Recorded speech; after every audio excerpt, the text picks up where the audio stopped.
BRICS literature forum 2024 का आयोजन Russia के कजान क्षेत्र में हुआ, जहां भारत ने भी पार्टिसिपेट किया।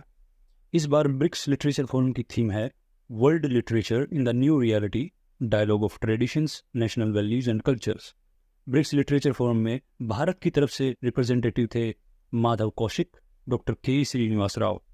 अगला क्वेश्चन है, भारतीय सरकार ने अंडमान एंड निकोबार की राजधानी का नाम पोर्ट ब्लेयर से बदलकर श्री विजयपुरम किया, लेकिन श्री विजयपुरम ही क्यों? क्योंकि चोल साम्राज्य के राजा राजेंद्र चोल प्रथम ने अंडमान एंड निकोबार आइलैंड्स का यूज स्ट्रेटेजिक नेवल बेस के रूप में किया। बाद में ब्रिटिश सर्वेयर आर्किबाल्ड ब्लेयर के नाम पर 1858 में इसका नाम पोर्ट ब्लेयर पड़ा।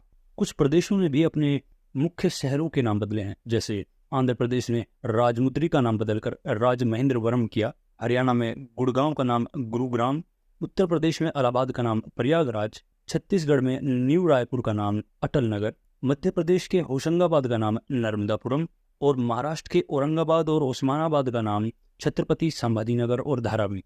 अगला क्वेश्चन है, वंदे मेट्रो या फिर नमो भारत रैपिड रेल किन दो शहरों को जोड़ेगी? भुज और अहमदाबाद।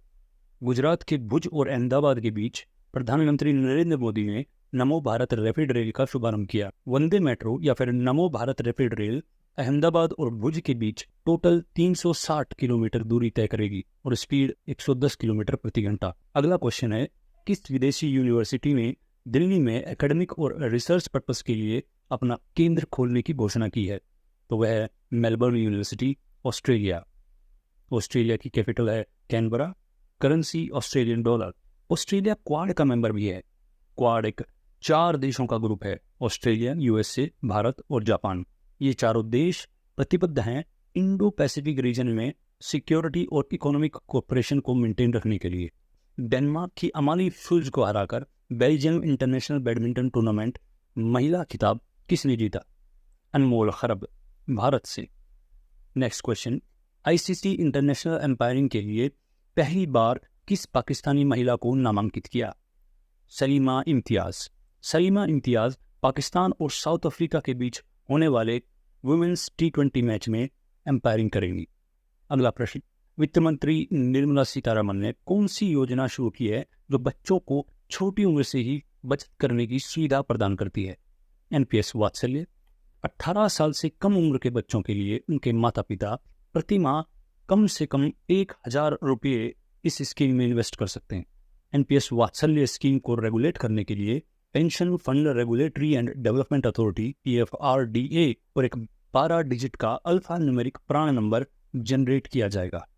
नेक्स्ट क्वेश्चन है, WHO ने किस वैक्सीन को एमपॉक्स या फिर मंकी पॉक्स के प्रिवेंशन के लिए अप्रूवल दे दिया है? वह है MVABN, modified vaccinia Ankara Bavarian Nordic. Bavarian Nordic company के द्वारा बनाई गई इस वैक्सीन का प्रयोग पहले स्मॉल पॉक्स को ठीक करने के लिए किया जाता था, लेकिन अब इसको WHO ने एमपॉक्स यानी मंकी पॉक्स के लिए भी अप्रूवल दे दिया है। एमपॉक्स, चलिए मंकी पॉक्स के बारे में जानें।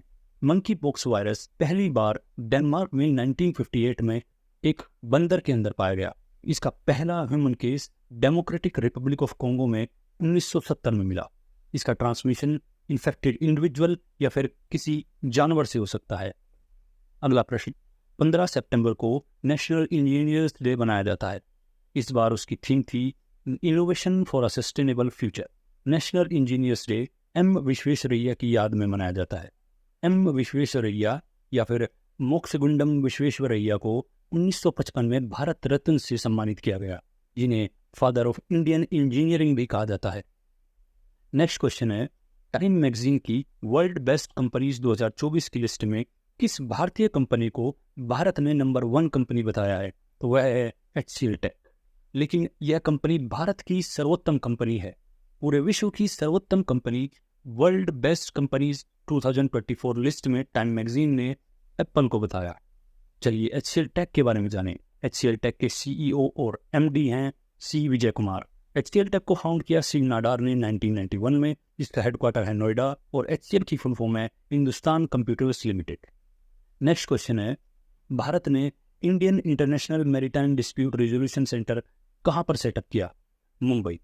Indian international maritime dispute resolution centre यह मध्यस्थता कराने की एक संस्था है। पूरे विश्व में समुद्र में मध्यस्थता कराने के लिए यूएन क्लोज यानी United Nation Convention on the law of seas responsible है। यूएन क्लोज ने मैरीटाइम बाउंड्रीज सेट की हैं, जैसे territorial sea, exclusive economic zone, continuous zone, continental shelf. Territorial sea किसी देश की तटीय सीमा से 12 नॉटिकल माइल दूर तक टेरिटोरियल सी है, जहां पर उस देश का पूरा अधिकार है, यानी वह क्षेत्र उस देश के अंदर ही होगा। Exclusive economic zone 200 nautical mile तक है, जहां उस देश को नेचुरल रिसोर्सेज के दोहन का पूरा अधिकार मिलता है। Contiguous zone total 24 nautical mile तक फैला हुआ है, जहां पर वह देश कस्टम, इमिग्रेशन और पोल्यूशन रिगार्डिंग लॉज इन्फोर्स कर सकता है। अगला क्वेश्चन है, डीआरडीओ और लार्सन एंड टूब्रो ने मिलकर एक लाइट टैंक का निर्माण किया है। उस टैंक का नाम है जोरावर। यह हल्का टैंक चाइना से सटे हिमालयन रीजन वाले बॉर्डर पर डिप्यूट किया जाएगा। चलिए डीआरडीओ के बारे में जानें। DRDO defence research and development organisation, जिसके चेयरमैन हैं doctor Sameer V Kamat. Headquarter है डीआरडीओ भवन, न्यू दिल्ली में। मोटो है स्ट्रेंथ्स ओरिजिन इन साइंस, या फिर बलस्त्यम मूलम विज्ञानम। डीआरडीओ को एस्टेब्लिश किया गया था 1958 में। किस प्राइवेट स्पेस एजेंसी ने पृथ्वी से लगभग 700 किलोमीटर ऊपर स्पेस वॉक करने के लिए पोलरिस डॉन मिशन को फंड किया है? आंसर है स्पेसएक्स। स्पेसएक्स के फाउंडर हैं एलन मस्क। चलिए पोलरिस डॉन मिशन के बारे में जानें। पोलरिस डॉन मिशन में पहली बार किसी प्राइवेट सिटीजन को स्पेस वॉक के लिए लगभग आधा घंटा स्पेसक्राफ्ट के बाहर रखा गया, जहां पर क्रू ने वैन एलन रेडिएशन बेल्ट के अंदर बॉडी पर होने वाले रेडिएशन के प्रभावों को जांचा। इस मिशन को लीड कर रहे थे फिनटेक बिलियनियर जेरेड आइजकमैन, जिनके साथ थी स्पेस एक्स की इंजीनियर सारा गिल्स। नेक्स्ट क्वेश्चन, किसने 2 दिन के 9th जास्कर फेस्टिवल को सानी लद्दाख में इनोग्रेट किया? वह हैं BD मिश्रा, लद्दाख के लेफ्टिनेंट गवर्नर। यह पहले अरुणाचल प्रदेश, मेघालय और मिजोरम के भी गवर्नर रह चुके हैं। नेक्स्ट क्वेश्चन है, यूएसए ने भारत को रूस के किस न्यूज़ चैनल पर प्रतिबंध लगाने का आग्रह किया है?